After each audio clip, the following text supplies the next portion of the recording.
Hello students, कैसे हैं आप लोग। चलो, तो आज हम लोग स्टार्ट करने जा रहे हैं ऑर्गेनिक केमिस्ट्री का एक नया टॉपिक जिसका नाम है एरोमेटिक कंपाउंड्स। ठीक, बेसिकली अभी हम लोग रिएक्शन मैकेनिज्म का ही एक और पार्ट देखने जा रहे हैं। अभी तक हम लोगों ने देखा सब्स्टिट्यूशन और एलिमिनेशन। यहाँ पर भी हम लोग कुछ वैसा ही देखेंगे, बस बेंजीन का केस है। ठीक है, एरोमेटिक कंपाउंड मतलब हमारे लिए एरोमेटिक कंपाउंड एक ही है, वो है बेंजीन। होने को तो बहुत सारे हैं, बट हम लोग जो रिएक्शंस का डिस्कशन करेंगे वो किसके लिए करेंगे, बेंजीन के लिए करेंगे। ठीक, तो एरोमेटिक कंपाउंड्स क्या होते हैं, बेंजीन। और एरोमेटिक केमिस्ट्री क्या होती है, जो डील करती है बेंजीन या फिर बेंजेनॉइड्स, यानी कि बेंजीन के डेरिवेटिव्स से। यहाँ पर हम लोग बेसिकली दो टाइप की रिएक्शंस देखने वाले हैं फॉर बेंजीन। क्यों देखेंगे, किस लिए देखेंगे, उनका रीजन, हर चीज देखेंगे। ठीक, तो एक आती है हमारे पास इलेक्ट्रोफिलिक सब्स्टिट्यूशन रिएक्शन और एक आती है हमारे पास न्यूक्लियोफिलिक सब्स्टिट्यूशन रिएक्शन। बेंजीन किसी भी प्रकार की एडिशन रिएक्शन शो नहीं करता है, इसीलिए यहाँ पर भी सब्स्टिट्यूशन ही देखने को मिलेगा। अब वो सब्स्टिट्यूशन इलेक्ट्रोफाइल का भी हो सकता है और न्यूक्लियोफाइल का भी हो सकता है। बात समझ में आ गई। बेंजीन किसी भी प्रकार की एडिशन रिएक्शन शो नहीं करता है। तो चलिए आप लोग लिख लीजिए हेडिंग, जो नेक्स्ट सब हेडिंग है, that is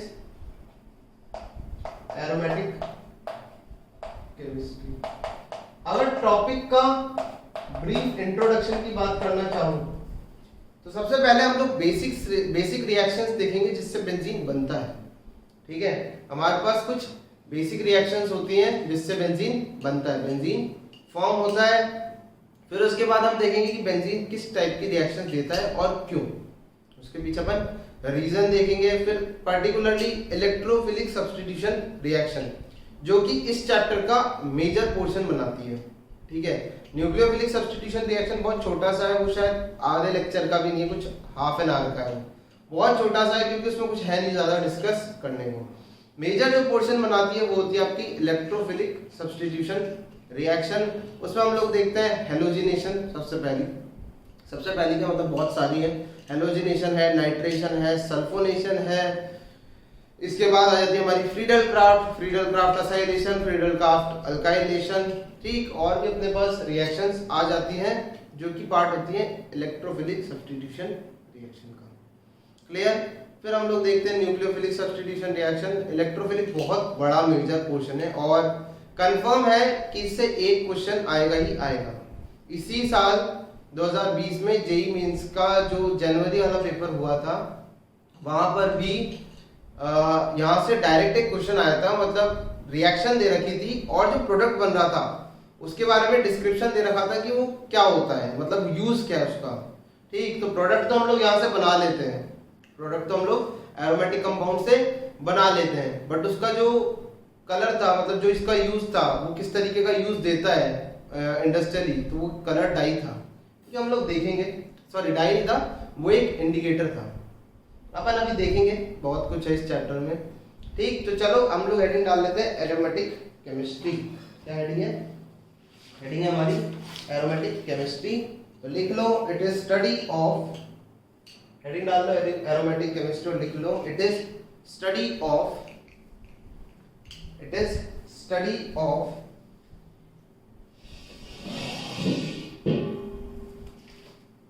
it is study of benzene and benzenoids.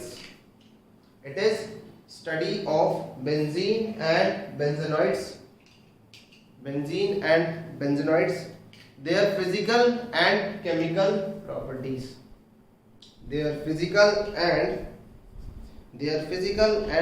chemical properties, their physical and chemical properties. चलो, अब अगला आ जाता है हमारे पास, that is preparation of benzene. सबसे पहले हम लोग इस रिएक्शन का प्रिपरेशन, बेंजीन का जो प्रिपरेशन है, जो इंडस्ट्रियल लेवल पे प्रिपरेशन होता है, उन्हीं की बात करने वाले हैं।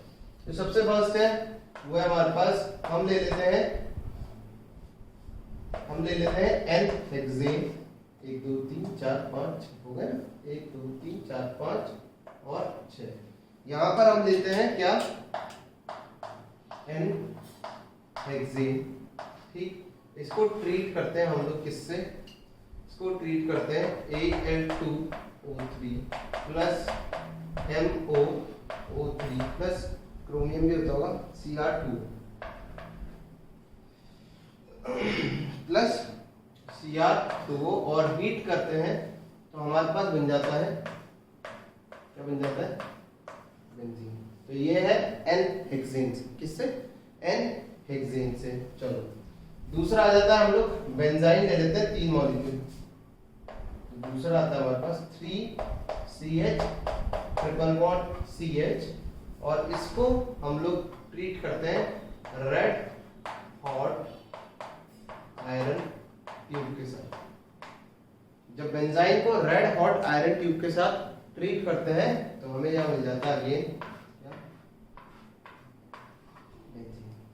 ठीक, बात समझ में आ गई, रेड हॉट आयरन ट्यूब और चर्बी। तो एक तरीका ये, इसमें 3 मॉलिक्यूल ये देते हैं बेसिकली, 3 नहीं लिखोगे तो भी चल जाएगा, ऐसा इशू नहीं है, तो इसको हटा दो, 3 को तो हटा दो। ठीक, उसके बाद जो थर्ड आ जाता है वो आता है हमारे पास कुछ इस तरीके का। अगर आप ये ले लेते हो मतलब कंप्लीट बेंजीन नहीं है, या फिर इस तरीके का कुछ ले लेते हो, या फिर प्लस नहीं और इस तरीके का भी ले लेते हो, एक डबल बॉन्ड तो चाहिए ही चाहिए मिनिमम। ठीक, और इसको अगर आप ट्रीट करते हो किसके साथ, सेलेनियम के साथ हीट करके, तो यहाँ पर भी हमें क्या देखने को मिलता है, यहाँ पर भी हमें बेंजीन देखने को मिल जाता है। मिनिमम एक पाई बॉन्ड होना चाहिए, यहाँ पर मिनिमम एक पाई बॉन्ड होना चाहिए, चाहे फिर वो कॉन्जुगेटेड हो या फिर कॉन्जुगेटेड ना हो। इसमें कॉन्जुगेशन है, इसमें कॉन्जुगेशन नहीं है, और इसमें ऐसा कोई सिस्टम नहीं है, बट एक पाई बॉन्ड होना चाहिए। अगर आप साइक्लोहेक्सेन ले लोगे तो फिर ये काम नहीं होगा। तो ये जो 3 मेथड्स हैं, इसके अलावा हाँ, जो ये 3 मेथड्स हैं, बेसिकली ये 3 मेथड्स वो हैं जिनमें बेंजीन का किसी तरीके से इस्तेमाल नहीं हो रहा है। जो हमारे पास अगले मेथड्स आ रहे हैं वो हम बेंजीन बेसिकली एक्सट्रैक्ट कर रहे हैं बेंजीन डेरिवेटिव से। किससे एक्सट्रैक्ट कर रहे हैं, बेंजीन डेरिवेटिव से। तो हम ले लेते हैं हेलो अरीन और इसको पहले ट्रीट करते हैं किससे, Mg ईथर से, एक ही बार में कर देते हैं डायरेक्टली। ठीक है, इसको ये पहले ट्रीट करते हैं मैग्नीशियम ईथर के साथ फर्स्ट, और सेकंड में हम डाल देंगे इसमें पानी। तो हमें क्या मिल जाएगा, हमें मिल जाएगा बेंजीन। कैसे, देखो पहला जो रिएजेंट है ये ग्रिग्नार्ड बनाएगा, है ना, हैलोजन डेरिवेटिव ग्रिग्नार्ड कोई भी बना सकता है, बेंजीन भी बना सकता है, कोई भी बना सकता है। ठीक है, अलाइल भी बना सकता है, विनाइल भी बना सकता है, कोई भी बना सकता है। तो पहले वाले से बनेगा ग्रिग्नार्ड, यहाँ पर आ जाएगा माइनस का चार्ज, ठीक है, और ये माइनस इधर से H+ एक्सट्रैक्ट करके बेंजीन बना देगा। तो ये हमने पहले देखा भी हुआ आपके टेस्ट में, कुछ इस तरह के क्वेश्चंस आ रहे थे। फिर तो हम लोग देखते हैं अल्कोहल से, बेसिकली अल्कोहल के रिडक्शन से होता है ये। ठीक है, OH को अगर हम रख देते हैं किसके साथ, ये आपके NCERT में भी दे रखी है रिएक्शन। ठीक है, जिंक डस्ट के साथ हम इसको अगर हीट कर देते हैं तो भी हमें क्या मिल जाता है, बेंजीन। तो ये फिनॉल्स की एक रिएक्शन है। ओके, ठीक है, तो ये फिनॉल्स की एक रिएक्शन भी होती है, तो आपको ये फिनॉल वाले चैप्टर में मिल जाएगी। तो छठी आ जाती है हमारे पास, सिक्स्थ है हमारे पास COOH लेके आप कार्बोक्सिलिक एसिड ले लो और इसका क्या करा दो, सोडा लाइम डीकार्बोक्सिलेशन, इससे भी क्या बन जाएगा, इससे भी आपका बेंजीन बन जाएगा। ठीक, 7th फालतू की बात है, बाकी तो कोई काम की नहीं है। साइनाइड वायलेट हम बना सकते हैं, वो बट हाइड्रोलिसिस है। अमीन से देख लेते हैं एक बार साथ में। अगर आप अमीन्स लेते हो तो आप क्या करो, पहले अमीन्स को किससे रिएक्शन करा दो, आप यहाँ ले लो NaNO2 और HCl, यानी कि डाईएजोटाइजेशन करा दो। तो आपके पास डाईएजोटाइजेशन के बाद मिलेगा N2+ और Cl-। ये यहाँ से निकल नहीं सकता, आप यहाँ पर क्या रख दो, फिर आप यहाँ रख दो NaBH4। BH4 किसकी सप्लाई दे देगा, H- की सप्लाई दे देगा, और H- यहाँ पर अटैक करके इसको बाहर निकाल देगा तो हमें मिल जाएगा क्या बेसिकली बेंजीन। ठीक, तो ये तो फॉर्मेशन की रिएक्शन से तो कुछ खास नहीं है। उसके बाद बात कर लेते हैं हम कुछ पॉइंट्स की। तो आप लोग लिखिए, सम पॉइंट्स हैं हमारे पास तो आपको लिखने पड़ेंगे। पहला पॉइंट है जो कि रिलेटेड है बेंजीन और बेंजीनॉइड से कि वो इलेक्ट्रोफिलिक एडिशन रिएक्शन क्यों शो नहीं करते। लिखिए, benzene and benzenoids have very poor pi electron cloud. Poor या वीक बोल सकते हो, दोनों ही ठीक है। Benzene and benzenoids have very poor और weak electron cloud, pi electron cloud, have very weak pi electron cloud, have very weak pi electron cloud because of resonance and aromaticity, because of resonance and aromaticity, because of resonance and aromaticity, because of resonance and aromaticity,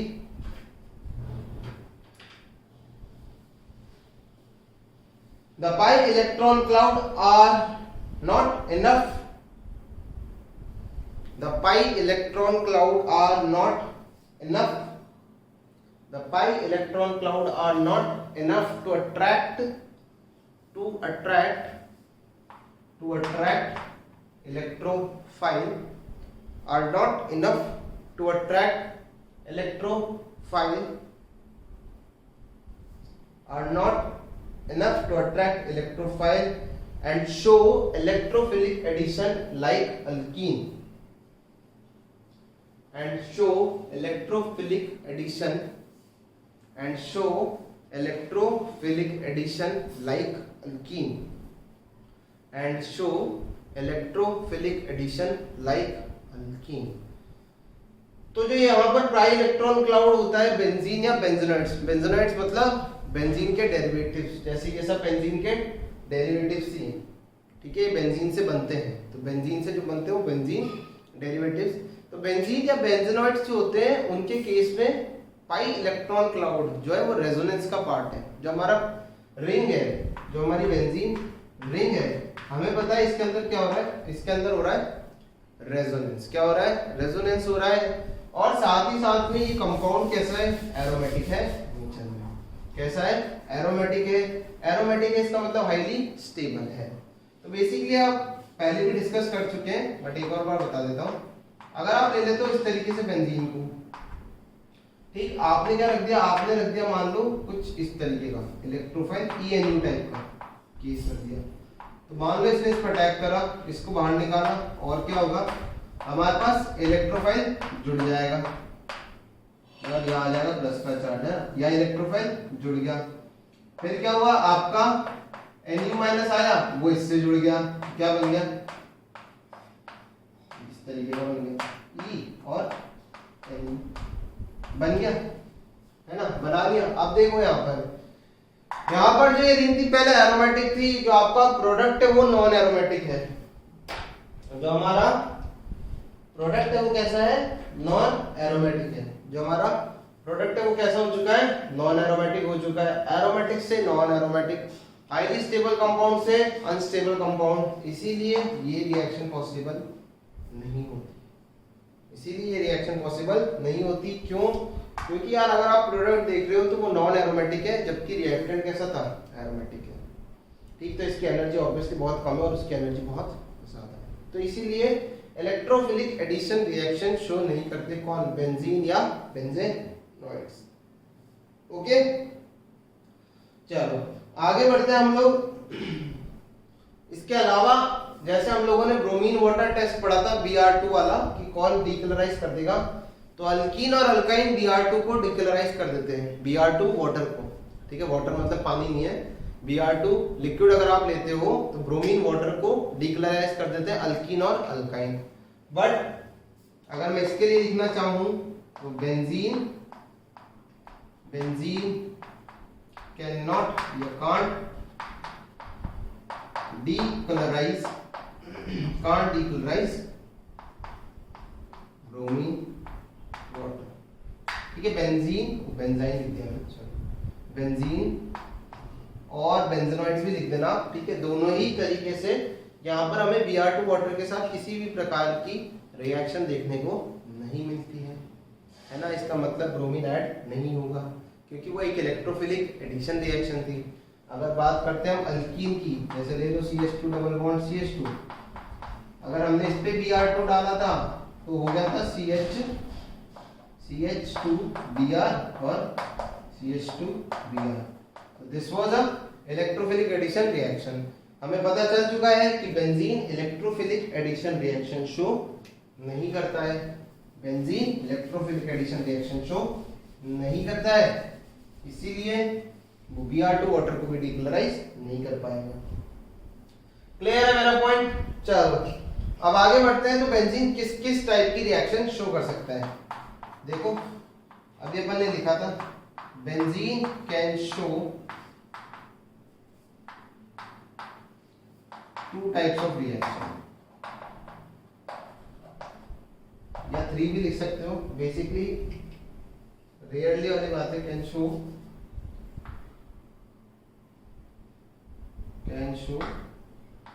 इसको रख दो, can show following types of reaction. Basically जो third type है वो बहुत rare होता है तो इसलिए ज्यादा उस पर अपन ध्यान नहीं देते। तो जो हमारे पास पहला टाइप है दैट इज फर्स्ट वन, जो आती है हमारे पास, जो पहला टाइप है वो आता है हमारे पास, क्या आता है? पहला होता है हमारे पास इलेक्ट्रोफिलिक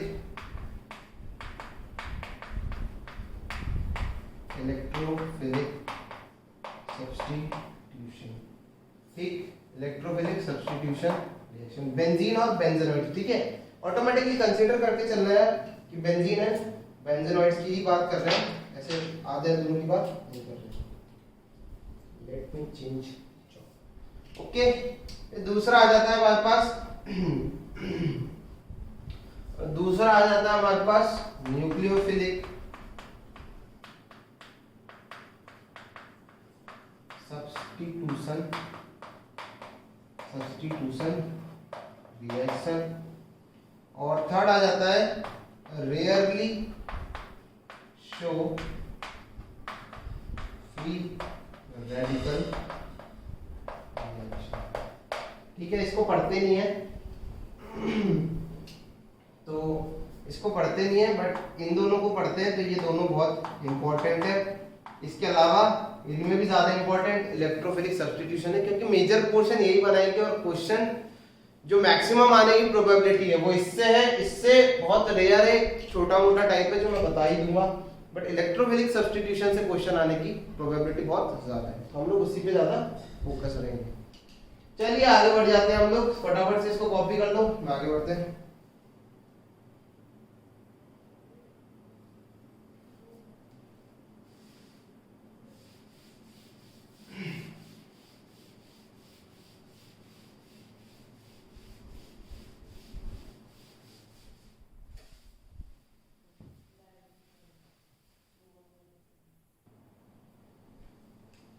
ओके चलो बढ़ते हैं आगे।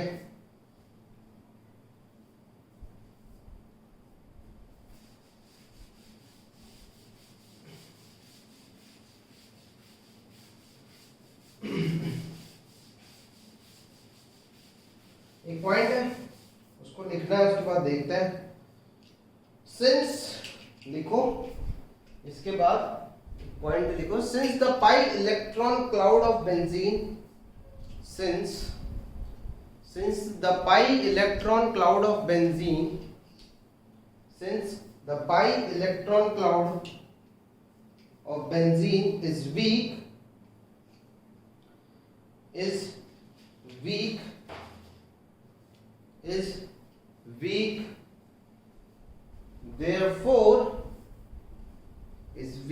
therefore electrophilic substitution reactions, therefore electrophilic substitution reaction, electrophilic substitution reaction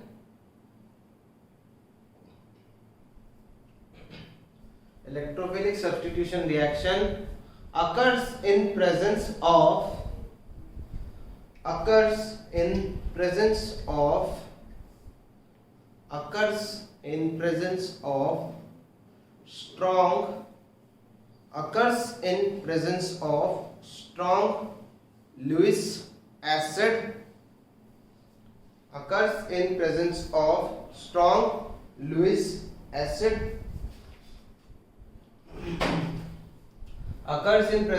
strong Lewis acid or concentrated strong acid. Occurs in presence of strong Lewis acid or strong concentrated acid. Occurs in presence of strong Lewis acid or concentrated strong acid. तो यार होता क्या है ना, basically electrophilic substitution के लिए अगर हम डायरेक्टली इस टाइप का रख देंगे ENU टाइप का तो काम नहीं करेगा, हमें यहाँ पर एक लुईस एसिड चाहिए होता है। क्या चाहिए होता है? स्ट्रॉन्ग लुईस एसिड चाहिए होता है। हर रिएक्शन में आपको मिलेगा या तो स्ट्रॉन्ग लुईस एसिड होगा या फिर कॉन्सेंट्रेटेड स्ट्रॉन्ग एसिड होगा। ठीक, चलो अब बात कर लेते हैं इसका जनरल मैकेनिज्म जो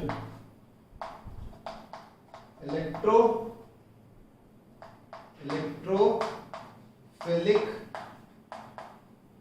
एरोमेटिक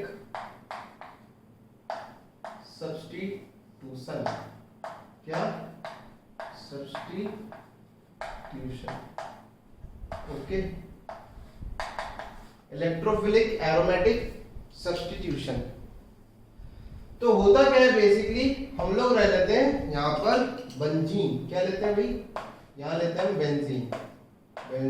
अब इस तरीके का फोटो बनाएंगे। अब सुदर्शन चक्र नहीं बनाएंगे, अब अपन इस तरीके से बनाएंगे क्योंकि अब पाई बॉन्ड का काम है। ठीक, और साथ ही में क्या ले लेते हैं? ENU ना, क्या ले लेते हैं? ENU और इसके साथ एक लुईस एसिड। ठीक, लुईस एसिड ले लेते हैं। तो होता क्या है, इस पे आ रखा होगा डेल्टा प्लस और इस पे आ रखा होगा delta minus. Basically Lewis acid का काम है जी डेल्टा प्लस NH को बढ़ा देना। ठीक है, लुईस एसिड का जो काम है ना वो ये है कि इस डेल्टा प्लस को ज्यादा कर देना। क्यों?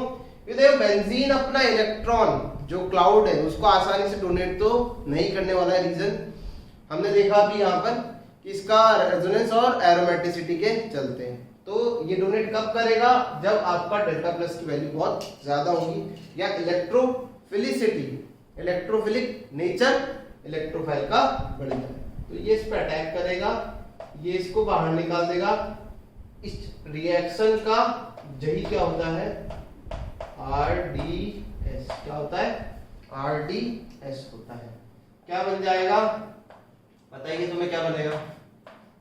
यहां बन जाएगा इस तरीके का एक।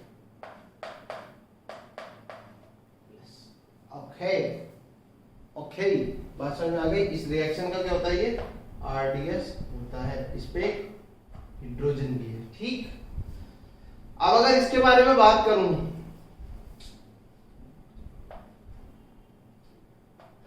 अगर मैं इस कॉम्प्लेक्स के बारे में बात करूं तो हमें पता है कि क्या कर सकता है? ये कर सकता है रेजोनेंस। तो यहां से ये कन्वर्ट हो जाएगा पाई में। तो एक फोटो कुछ इस तरीके का दिखेगा, H E और प्लस चार्ज। फिर ये ना रहा है कि फिर नहीं मानेगा, ढीठ है ये। तो एक बार और क्या कर सकता है? फिर से ये कर सकता है हमारे पास रेजोनेंस। इस बार ये कन्वर्ट हो जाएगा पाई में, फोटो दिखने लग जाएगा इस तरीके से। तो यहाँ आ जाएगा पाई, यहाँ एक पाई, यहाँ इलेक्ट्रोफाइल और यहाँ इलेक्ट्रोजन। ठीक, ओके। आपको हमेशा ये चीज देखनी मतलब अभी के लिए देख लो, इससे थोड़ा सा समझ लो। क्यों? क्योंकि जब आप बेंजेनॉइड्स की बात करोगे जिन पर कुछ ग्रुप्स लगे हुए होते हैं तब अपने को यूज ज्यादा होगा। ठीक, फाइनली अगर मैं ये तो रेजोनेंस वाला हिस्सा हुआ, तो इन तीनों को हम बोल सकते हैं दीज आर सिग्मा कॉम्प्लेक्स, इनको क्या बोलते हैं? सिग्मा कॉम्प्लेक्स बोलते हैं, और या फिर बोलते हैं वीलैंड। क्या बोलते हैं? वीलैंड कॉम्प्लेक्स भी बोलते हैं। ठीक, तो ये सिग्मा कॉम्प्लेक्स और वीलैंड कॉम्प्लेक्सेस हैं तीन।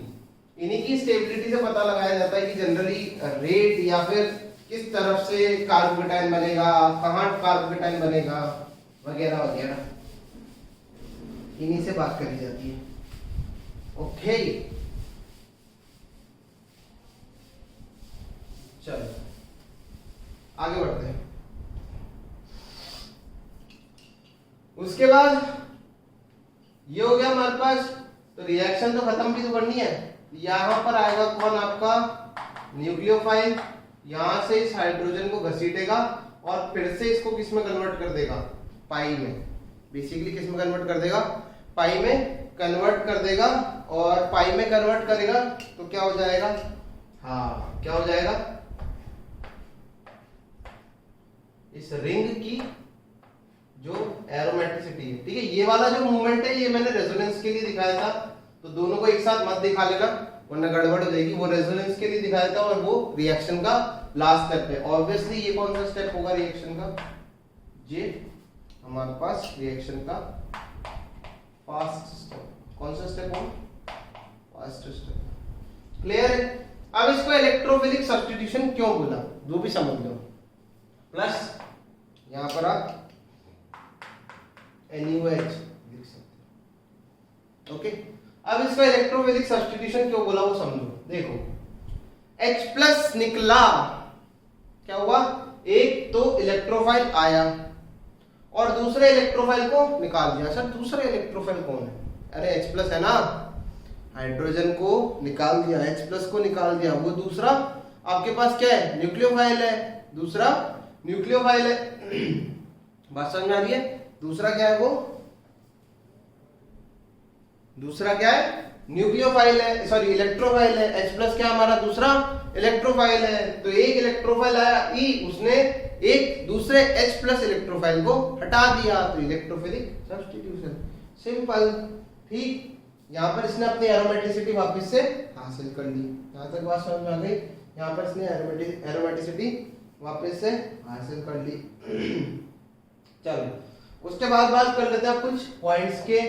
तो जो इसकी रेट है वो किस किस चीजों पर डिपेंड कर रही है? देखो जो ENU है ये भी काम आया और हमारा सबस्ट्रेट भी, तो हम लिख सकते हैं रेट डायरेक्टली प्रोपोर्शनल टू जो हमारा सबस्ट्रेट है, यानी कि बेंजीन या फिर कोई बेंजेनोइड। ठीक है, बेंजीन या फिर कोई बेंजेनोइड, सबस्ट्रेट और ENU दोनों पे डिपेंड कर रहा है, दोनों के कंसंट्रेशन पे डिपेंड कर रहा है। क्यों? क्योंकि RDS के अंदर ही आपका ENU भी है और RDS के अंदर ही आपका सबस्ट्रेट तो यही सही। ओके, चलो फालतू की बातें कर लेते हैं थोड़ी सी। फालतू की बात तो क्या है, ये फालतू की बात है, ये इसका कर्व है, जबरदस्ती बनवा रहे, छोड़ो इसको, हटाओ, कोई मतलब का नहीं। हर रिएक्शन का कर्व ऐसा ही होता है। इंटरमीडिएट की जगह कौन बनेगा? ENU बन जाएगा। चलो थोड़ी सी नेतागिरी छाटने के लिए बनवा देते हैं, थोड़ी सी नेतागिरी छाटने के लिए बनवा देते हैं। सेकंड, ये कुछ इस तरीके का दिखेगा आपके पास, यूं जाएगा ये। ठीक, तो जो आप लेके चले थे जो होता है आपका पोटेंशियल एनर्जी, जो होता है टाइम, है ना, ये तो पता ही होगा आपको। यहाँ पर हम क्या लेके चले थे? SO2 सा बना देता हूँ, SO2 सा। यहाँ हम लेके चले थे बेंजीन प्लस ENU। ठीक, यहाँ पर क्या बना? यहाँ पर बना ये बेंजीन, इतना छोटा बना हुआ है, कितना छोटा, यहाँ बन गया ये बेंजीन, इस पर आ गया एक इलेक्ट्रोफाइल और प्लस का चार्ज बगल में, और फाइनली यहाँ क्या आ गया? ये प्रोडक्ट क्या हो गया आपका? ये हो गया फिर से प्लस NUH या HNU भी बोल सकते हो। ठीक है, ओके, छाप लो फटाफट। अच्छा ठीक दिख रहा है, चलो ये अच्छी बात है, दिख रहा है। ओके, तो ये हो गया दूसरा पॉइंट। चलो इसके बाद बात कर लेता हूं इसके बाद बात कर ले इन जनरल, ठीक, इन जनरल। अब इसको बोलेंगे अपन एरोमेटिक इलेक्ट्रोफिलिक सब्स्टिट्यूशन, क्या बोलेंगे, AES शॉर्ट में, ठीक है। Aromatic electrophilic substitution AES does not show, general लिखा हुआ है मैंने, does not show kinetic isotope effect, ठीक है।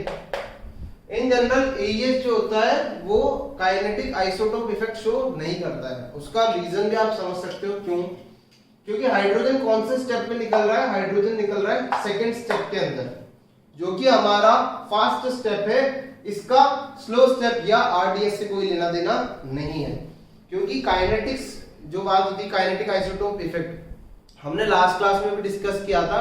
हमेशा तभी देख सकते हो जब आपका हाइड्रोजन या फिर आपका ड्यूटेरियम उस स्लो स्टेप में निकल रहा है ना, वो स्लो स्टेप में निकलेगा तभी हम RDS कंसीडर, यानी कि तभी हम बात कर सकते हैं काइनेटिक आइसोटोप इफेक्ट की। यहाँ पर हाइड्रोजन फास्ट स्टेप में निकल रहा है तो इसकी जगह आप ड्यूटेरियम भी लगा दोगे तो कोई फर्क नहीं पड़ेगा। लिखा हुआ है जनरल, जनरल का मतलब है कि किसी किसी रिएक्शंस में ऐसा नहीं है, देखा जाता है काइनेटिक आइसोटोप इफेक्ट। क्लियर है? ओके चलो, क्योंकि वहां पर बेसिकली ऐसा नहीं होता है, ऐसा नहीं होता है कि उनका कुछ अलग लॉजिक है कि वो एक्सेप्शन है, एक्सेप्शन नहीं है। वहां पर जब हाइड्रोजन निकलता है तो वो RDS के अंदर निकलता है। बेसिकली वहां पर जब आप हाइड्रोजन निकालोगे यानी कि H+ निकालोगे तो वो RDS के अंदर होता है, तो इसीलिए वहां पर आपको काइनेटिक आइसोटोप इफेक्ट देखने को मिलता है। अदरवाइज यहाँ पर आपको काइनेटिक आइसोटोप इफेक्ट देखने को नहीं मिलेगा। चलो बात करते हैं रेट की। तो रेट किस किस चीजों पे डिपेंड कर रही है? तो रेट देखो भाई, इलेक्ट्रोफाइल जितना अच्छा होगा उतनी ही ज्यादा रेट होगी। तो हम लिख सकते हैं, इसकी स्पेलिंग जो होती है आज मैं देख ही देता हूँ। सबसे पहले देख सकते हैं हम, सबसे पहले अगर देखना है तो सबसे पहला होता है हमारा रेट, जो होता है वो स्टेबिलिटी ऑफ सिग्मा कॉम्प्लेक्स। जितना ज्यादा स्टेबल आपका सिग्मा कॉम्प्लेक्स बनेगा उतनी ज्यादा क्या हो जाएगी, रेट हो जाएगी। ये इसलिए इनका ध्यान रखना, सिग्मा कॉम्प्लेक्स। और अगर मैं इन तीनों का एक कॉम्बिनेशन लेता हूँ, ठीक है, मैं लिखना भूल गया, अगर मैं इन तीनों का एक कॉम्बिनेशन लेता हूँ तो मुझे देखने को मिलेगा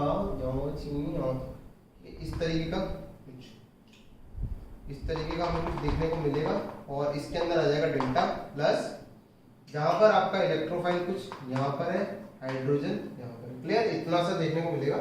इसको बोलते हैं अरेनियम आयन, ठीक है, इसको अरेनियम आयन। Okay clear?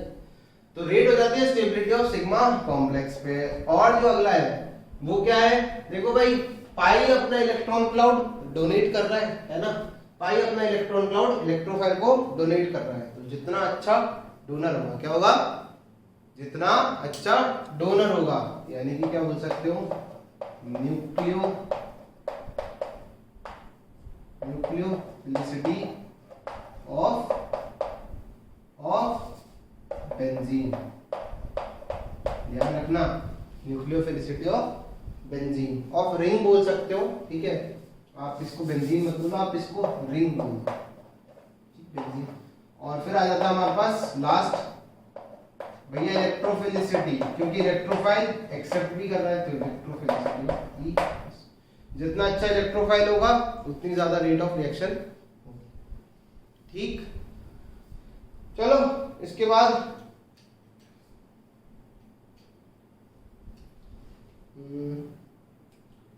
चलो एक पॉइंट लिखना आपको, पहले देख लेते हैं।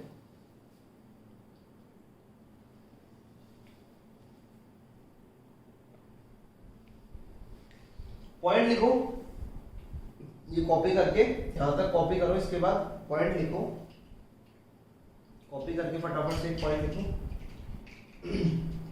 The incoming electrophile, the incoming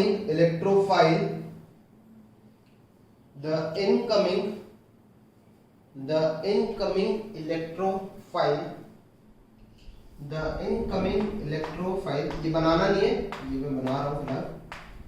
the incoming electrophile goes to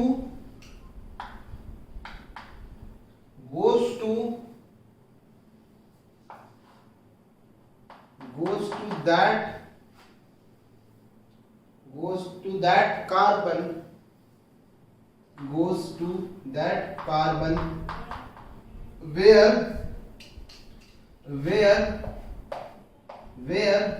electron density is maximum, where electron density is maximum, where electron density is maximum। Stop करके आगे देखो, if electron density is nearly same, if electron density is nearly same, ये copy नहीं करना है अभी फिलहाल। if electron density is nearly same on all the carbons, if electron density is nearly same on all the carbons, then incoming electrophile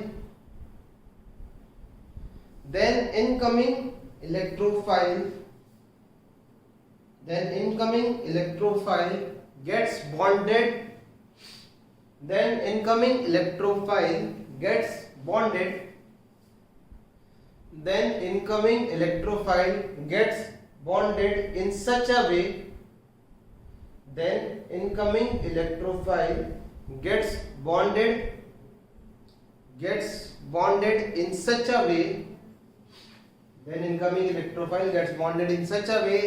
to give more stable sigma complex,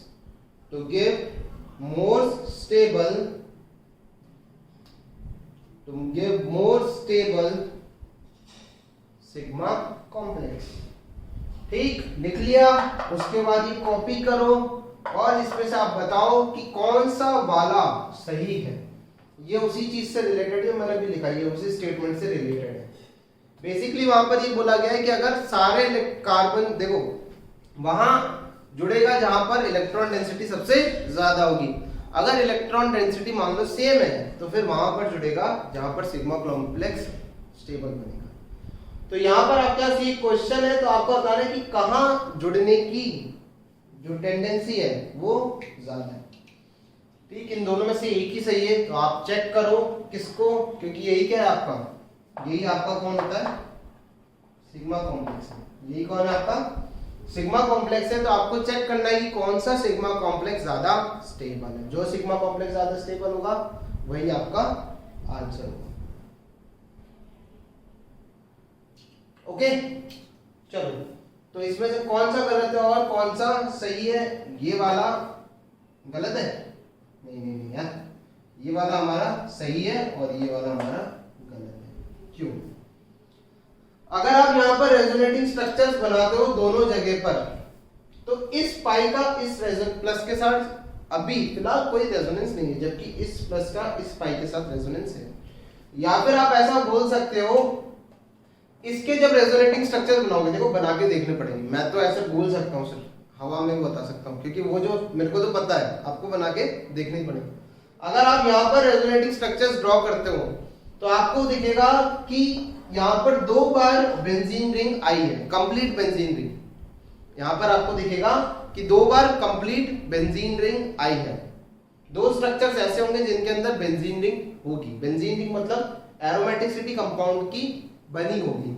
जबकि आप इसके अगर आप बनाओगे, क्या इसके अगर आप बनाते हो रेजोनेटिंग स्ट्रक्चर्स, तो आपको देखने को मिलेगा यहाँ पर बेंजीन रिंग कम हो चुकी है। रेजोनेटिंग स्ट्रक्चर्स के अंदर बेंजीन रिंग जो है वो क्या हो चुकी है, कम हो चुकी है। चाहो तो ड्रॉ करके देख लेना। यहाँ एक पाई ले लेना, एक पाई यहाँ, एक पाई है, यहाँ से यहाँ, फिर यहाँ से यहाँ और फिर यहाँ से यहाँ। बेसिकली आपको देखने को मिल जाएगा इसके केस में बेंजीन रिंग कम आएगी और इसके केस में बेंजीन रिंग ज्यादा आएगी। तो इसीलिए हम बोलते हैं कि ये वाला जो सिग्मा कॉम्प्लेक्स है वो स्टेबल होगा इसके काम है। क्लियर है पॉइंट? चलो तो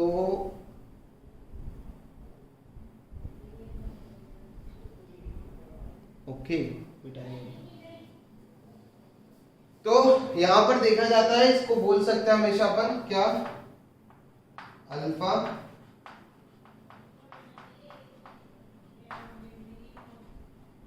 takes place, alpha addition takes place. आप ये बोल सकते हो कि अल्फा एडिशन यहाँ पर होता है। चलो स्टूडेंट्स, बाकी फिर हम लोग नेक्स्ट लेक्चर में ही कंक्लूड करेंगे, तो आप लोग इतना जरूर पढ़ लेना, बाकी फिर हम लोग नेक्स्ट लेक्चर में